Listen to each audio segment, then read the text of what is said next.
Part 1. From San Francisco to London.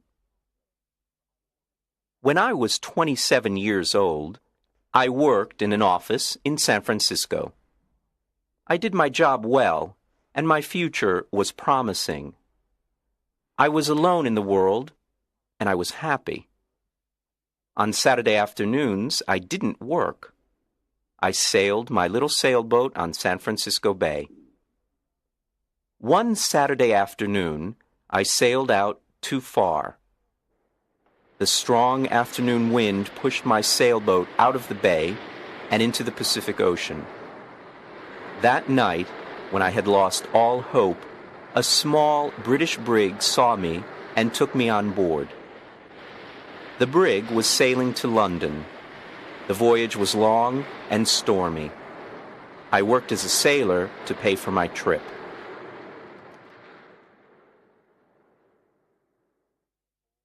When I arrived in London, my clothes were old and dirty.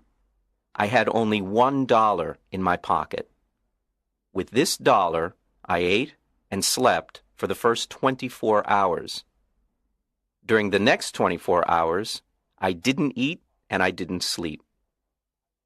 At about 10 o'clock the following morning, I went to Portland Place. I saw a child walking past holding a big pear.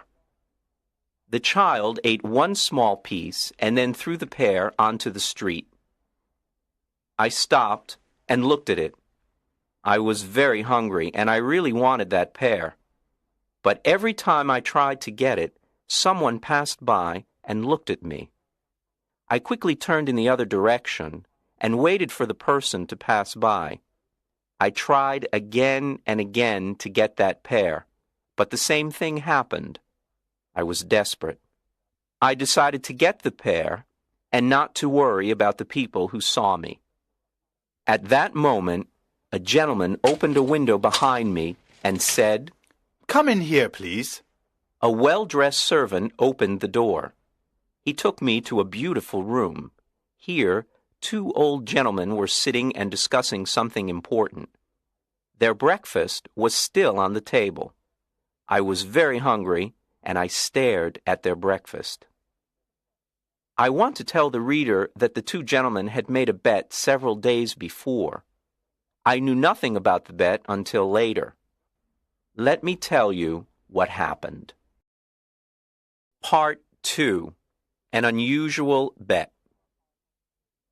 The two old gentlemen were brothers.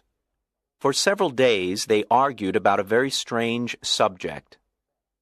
They decided to end their argument with a bet, as the English usually do. The following was the subject of the bet. The Bank of England issued 2 banknotes of £1 million each for a public transaction with a foreign country. England used one banknote, and the other remained in the bank. At this point, Brother A said to Brother B, "If an honest and intelligent stranger arrives in London without a friend and without money, except for the £1 million banknote, he will starve to death." Brother B answered, No, I don't agree. Brother A said, "If he goes to the bank or anywhere else to change this big note, the police will put him in prison. Everyone will think he stole it." They continued arguing for days until Brother B said, I'll bet £20,000 that the stranger will live for 30 days with the banknote and not go to prison. Brother A accepted the bet. He went to the bank and bought the £1 million banknote. After, he returned home and prepared a letter. Then the two brothers sat by the window and waited for the right man for the bet. They saw a lot of honest faces go by, but they were not intelligent enough. Several faces were intelligent, but they were not honest. A lot of faces were honest and intelligent, but they were not poor enough. Other faces were honest, intelligent, and poor, but they were not strangers. When they saw me from the window, they thought I was the right man. They asked me questions, and soon they knew my story. Finally, they told me I was the right man for the bet. I asked them to explain the bet. One of the gentlemen gave me an envelope. I wanted to open it, but he said, "No, don't open it now. Wait until you are in your hotel room. Then read it very carefully." I was confused, and I wanted to discuss the subject with them, but they didn't. I felt hurt because I was the subject of a joke. When I left their house, I looked for the pair on the street. It was gone. I was quite angry with those two gentlemen. Far from their house, I opened the envelope. I saw that there was money inside. I didn't stop to read their letter. I ran to the nearest eating place. I ate and ate and ate.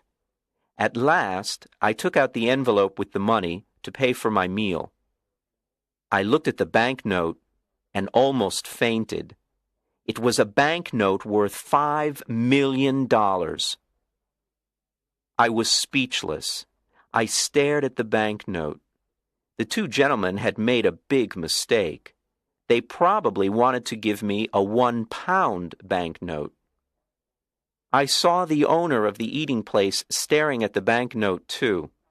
We were both surprised. I did not know what to do or say, so I simply gave him the note and said, "Give me the change, please." The owner apologized 1,000 times. "I'm very sorry, but I can't change this banknote, sir." "I don't have any other money. Please, change this note," the owner then said. "You can pay for this food whenever you want, sir.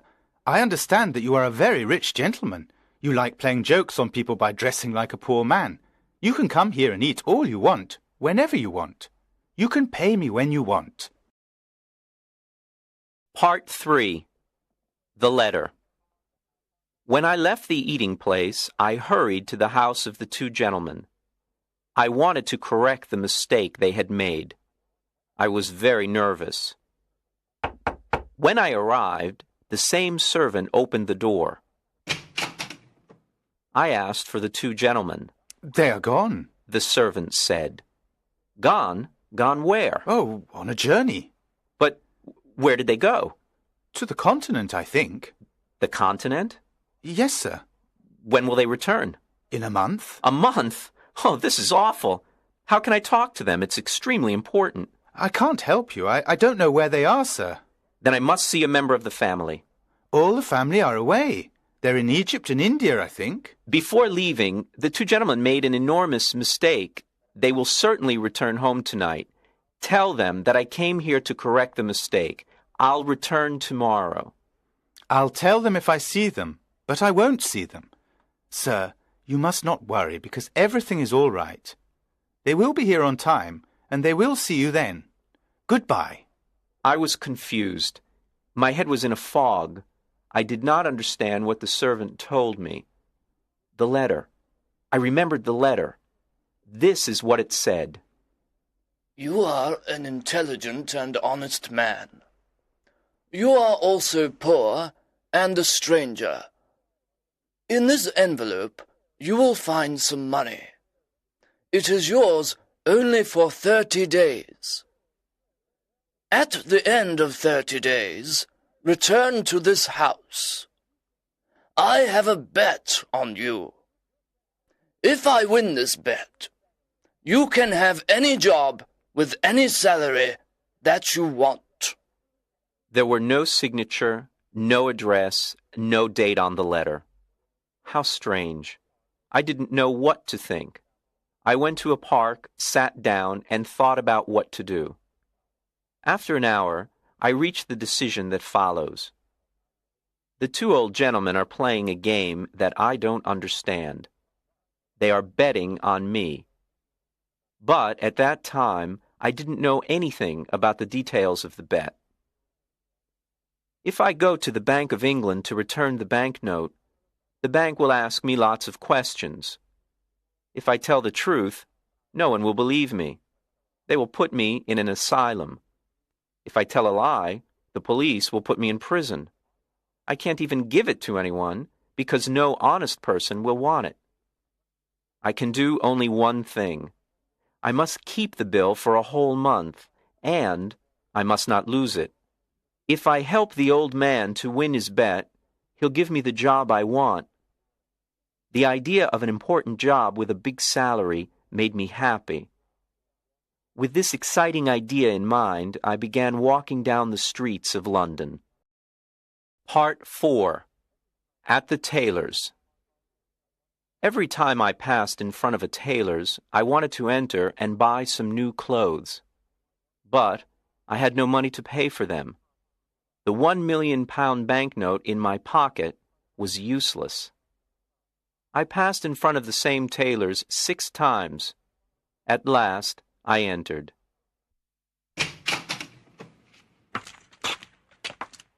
I quietly asked if they had an old, unattractive suit that no one wanted to buy. The man I spoke to nodded his head, but he didn't speak. Then another man looked at me and nodded his head. I went to him, and he said, "One moment, please." After some time, he took me to a back room. He looked at several ugly suits that no one wanted. He chose the worst for me. I really wanted a suit, so I said nothing. It was time to pay. "Can you wait a few days for the money? I haven't got any small change with me." The man said, "Oh, you haven't? Well, I thought gentlemen like you carried large change." "My friend," I replied, "you can't judge a stranger by the clothes he wears. I can pay for this suit, but can you change a large banknote?" "Oh, of course we can change a large banknote," he said coldly. I gave him the banknote. He received it with a smile, a big smile that covered his face. When he read the banknote, his smile disappeared. The owner of the shop came over and asked me, What's the trouble? "There isn't any trouble. I'm waiting for my change." Come, give him his change, Todd, quickly. Todd answered. "It's easy to say, but look at the banknote." The owner looked at the banknote. Then he looked at my package with the ugly suit. Todd! He shouted. You're stupid! How can you sell this unattractive suit to a millionaire? Todd, you can't see the difference between a millionaire and a poor man. I apologize, sir. The owner continued. Please take off those things you are wearing and throw them in the fire. Put on this fine shirt and this handsome suit. It's perfect for you. Simple, but elegant. I told him I was very happy with the new suit. Oh, wait until you see what we can make for you in your size. Todd, bring a pen and a book. Let me measure your leg, your arm. I didn't have a moment to speak. The owner measured me. Then he ordered his tailors to make me morning suits, evening suits, shirts, coats, and other things. "But, my dear sir," I said, "I can order all these things only if you change my banknote, or if you can wait a while before I pay you." Wait a while? I'll wait forever. That's the word. Todd, send these things to the gentleman's address. Let the less important customers wait. "What's your address, sir?" "I'm changing my home. I'll come back and give you my new address," I replied. Quite right, sir, quite right. Let me show you to the door, sir. Good day, sir. Good day. Part 5. The Poor Millionaire. The impossible happened. I bought everything I wanted without money. I showed my banknote and asked for change, but every time the same thing happened. No one was able to change it. I bought all that I needed and all the luxuries that I wanted. I stayed at an expensive hotel in Hanover Square. I always had dinner at the hotel, but I preferred having breakfast at Harris's simple eating place. Harris's was the first place where I had a good meal with my £1 million note. That's where it all started. The news about me and my banknote was all over London. Harris's eating place became famous because I had breakfast there. Harris was happy with all his new customers. I lived like a rich, important man. I had money to spend. I lived in a dream. But often I said to myself, remember, this dream will end when the two men return to London. Everything will change. My story was in the newspapers. Everyone talked about the strange millionaire with the £1,000,000 note in his pocket. Punch magazine drew a funny picture of me on the front page. People talked about everything I did and about everything I said. They followed me in the streets. I kept my old clothes, and sometimes I wore them. It was fun when the shop owners thought I was poor. Then I showed them the banknote, and oh, how their faces changed. After 10 days in London, I went to visit the American ambassador. He was very happy to meet me. He invited me to a dinner party that evening. He told me that he knew my father from Yale University. He invited me to visit his home whenever I wanted. I was glad to have a new, important friend. I thought to myself, I'll need an important friend when the story of the £1,000,000 note and bet comes out. I want the reader to know that I plan to pay back all the shop owners who sold me things on credit. If I win the bet for the old gentleman, I thought, I will have an important job. With an important job, I will have a big salary. I planned to pay back everyone with my first year's salary. Part 6. The Dinner Party. There were 14 people at the dinner party. The Duke and Duchess of Shoreditch and their daughter, Lady Anne Grace Eleanor de Bohun, the Earl and Countess of Newgate, Viscount Cheapside, Lord and Lady Blatherskite, the ambassador, and his wife and daughter, and some other people. There was also a beautiful 22-year-old English girl named Portia Langham. I fell in love with her in 2 minutes, and she with me. After a while, the house servant presented another guest, Mr. Lloyd Hastings. When Mr. Hastings saw me, he said, I think I know you. Yes, you probably do. Are you the... Yes, I'm the strange millionaire with the £1,000,000 note in his pocket. Well, this is a surprise. I never thought you were the same Henry Adams from San Francisco. 6 months ago, you were working in the offices of Blake Hopkins in San Francisco. I remember clearly. You had a very small salary, and at night you helped me arrange the papers for the Gould and Curry Mining Company. Now you're a millionaire, a celebrity here in London.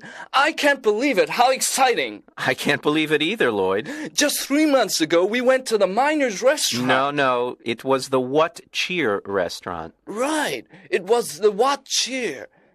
We went there at 2 o'clock in the morning. We had steak and coffee. That night, we worked for 6 long hours on the Gould and Curry Mining Company papers. Do you remember, Henry? I asked you to come to London with me. I wanted you to help me sell the Gould and Curry gold mine shares, but you refused. Of course I remember. I didn't want to leave my job in San Francisco. And I still think it's difficult to sell shares of a California gold mine here in London. You were right, Henry. You were so right, It is impossible to sell these shares here in London. My plan failed and I spent all my money. I don't want to talk about it. But you must talk about it. When we leave the dinner party, you must tell me what happened. Oh, can I? I really need to talk to a friend, Lloyd said with water in his eyes. Yes, I want to hear the whole story, every word of it. Thank you, Henry. You are a true friend. At this point, it was time for dinner. Thanks to the English system of precedence, there was no dinner. The Duke of Shoreditch wanted to sit at the head of the table. The American ambassador also wanted to sit at the head of the table. It was impossible for them to decide, so we had no dinner. The English know about the system of precedence. They have dinner before going out to dinner. But strangers know nothing about it. They remain hungry all evening. Instead, we had a dish of sardines and a strawberry. Now it was time for everyone to play a game called cribbage. The English never play a game for fun. They play to win or to lose something. Miss Langham and I played the game, but with little interest. I looked at her beautiful face and said, "Miss Langham, I love you." Mr. Adams, She said softly and smiled. I love you too. This was a wonderful evening. Miss Langham and I were very happy. We smiled, laughed, and talked. I was honest with her. I told her that I was poor and that I didn't have a cent in the world. I explained that the £1,000,000 note was not mine. She was very curious to know more. I told her the whole story from the start. She laughed and laughed. She thought the story was very funny. I didn't understand why it was funny. I also explained that I needed an important job with a big salary to pay all my debts. "Portia, dear, can you come with me on the day I must meet those two gentlemen?" Well, yes, if I can help you. She replied. "Of course you can help me. You're so lovely that when the two gentlemen see you, I can ask for any job and any salary. With you there, my sweet Portia, the two gentlemen won't refuse me anything." Part 7. A $1,000,000 Idea. At the end of the dinner party, I returned to the hotel with Hastings. He talked about his problems, but I didn't listen to him. I was thinking about Portia the whole time. When we arrived at the hotel, Hastings said, Let me just stand here and look at this marvelous hotel. It's a palace. What expensive furniture. You have everything you want. You are rich, Henry, and I am poor. His words scared me. I, too, was poor. I didn't have a cent in the world, and I had debts to pay. I needed to win the gentleman's bet. This was my last hope. Hastings didn't know the truth. Henry, just a tiny part of your income can save me. I'm desperate. Hastings cried. "My dear Hastings, sit down here and drink this hot whiskey. Now, tell me your whole story, every word of it."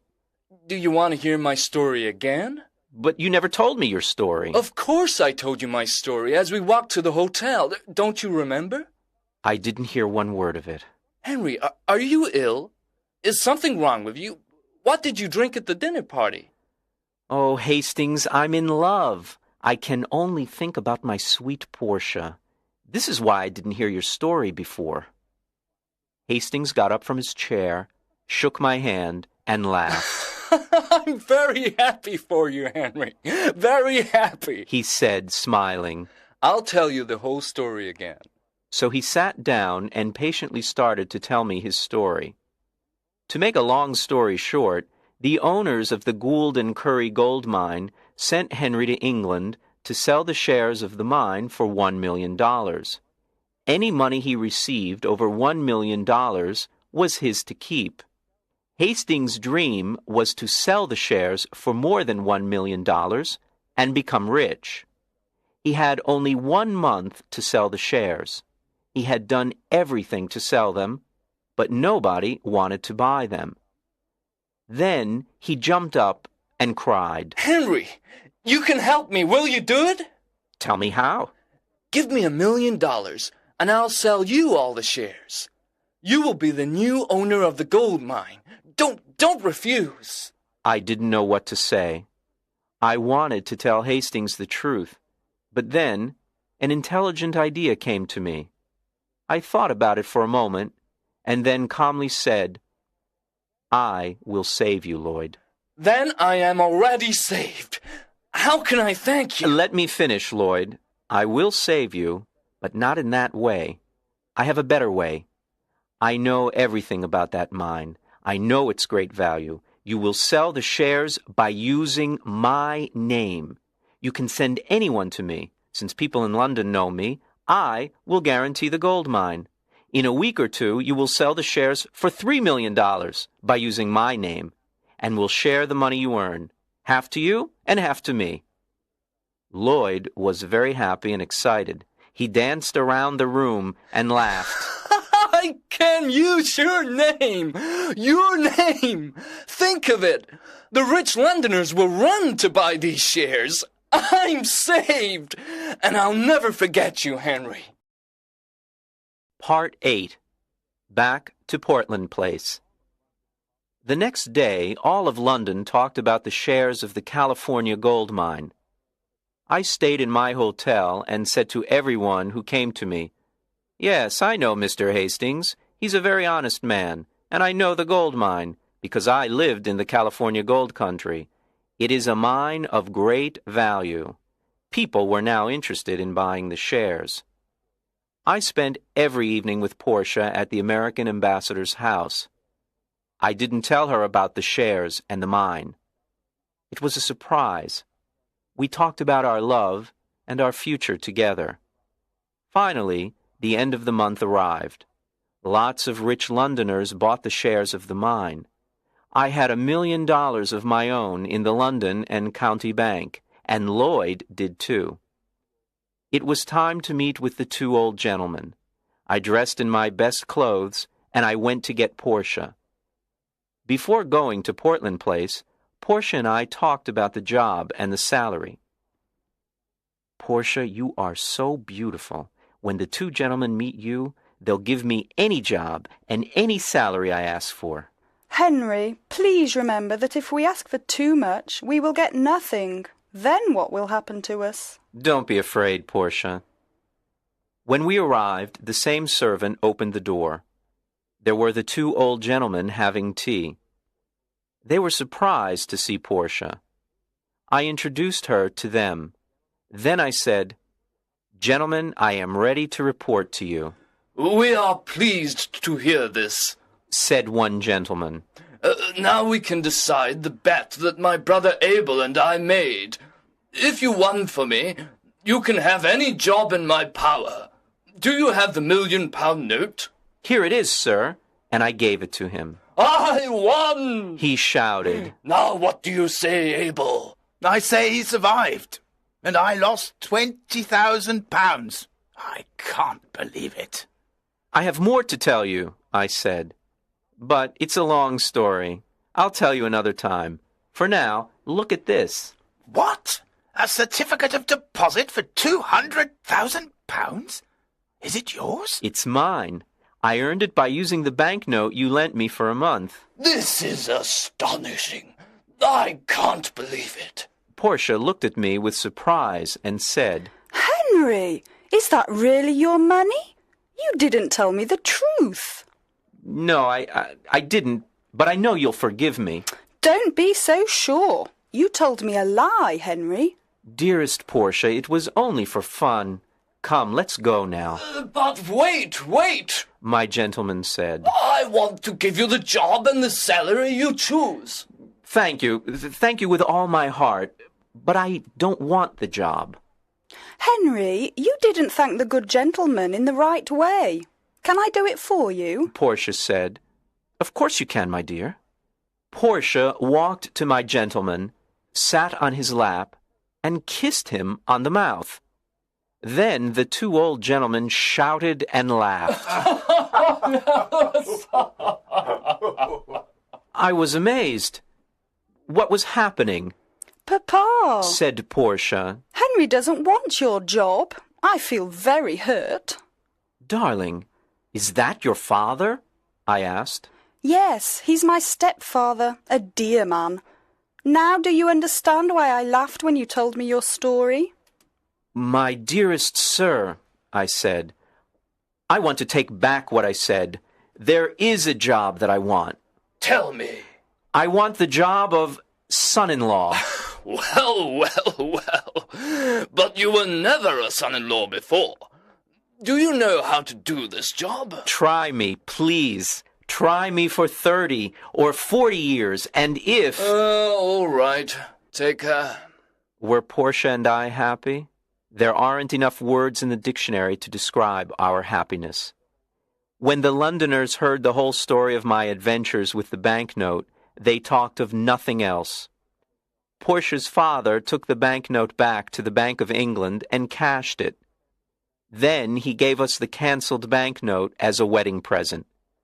We put it in a picture frame and hung it on the wall in our new home.